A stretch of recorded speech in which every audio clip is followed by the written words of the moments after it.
Workplace Discrimination by Anushka, Shreya, and Isha.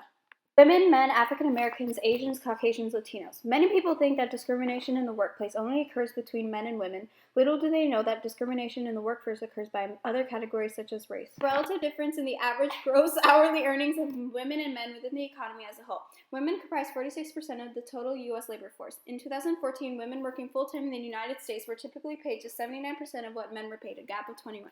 While the number of women in the workforce is increasing, women are still on average paid less than men. In 1900, fewer than 20% of women participated in the labor market, while today the number is around 75% and growing. As times are changing, women in the workforce are too. Despite this gap, many economists feel that the gap between pay for men and women is due to different personal choices men and women make about personal fulfillment, childbearing, and hours at work. Despite the long hours and extended time away from family, women are still discriminated in the workplace. Title VII of the Civil Rights Act of 1964 is a federal law that protects individuals from discrimination based upon sex.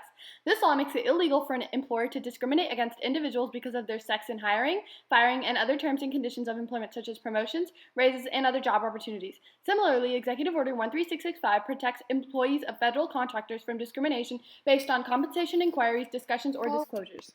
Additionally, the AAUW is a leader in the fight to end wage discrimination and open doors for women in the workplace. Discrimination still exists in the workplace today despite laws put into place to protect employee rights. Even though Title VII of the Civil Rights Act of 1964 states that an employer cannot discriminate against an employee for race, age, gender disabilities, and wages, there were still 99,412 discrimination claims filed in 2012, according to the Equal Employment Opportunity Commission. The reasons discrimination is still alive in the workplace has much to do with the economy, financial pressure, and lack of diversity training. A study in the American Sociological Review found that nearly all racial and gender groups have similar chances of low-level promotion. White men, however, have greater chances of high-level promotion than minorities. Because white men occupy the majority of managerial positions, high-level positions are more likely awarded to other white men. In the workplace, Caucasians are more likely to get a higher-paying, better job due to the racism that occurs there. Minorities such as African Americans, Asians, Latinos, etc. have a harder time finding jobs due to the amount of discrimination there is in the workplace. Whites generally occupy the manager positions, and employees who have similar skills and abilities are still not promoted due to discrimination. Indeed, Spencush and his co-authors find that black job seekers are offered and accept less compensation than white job seekers. In fact, racial discrimination among employers could account for at least a third of the raw wage gap between black and white workers.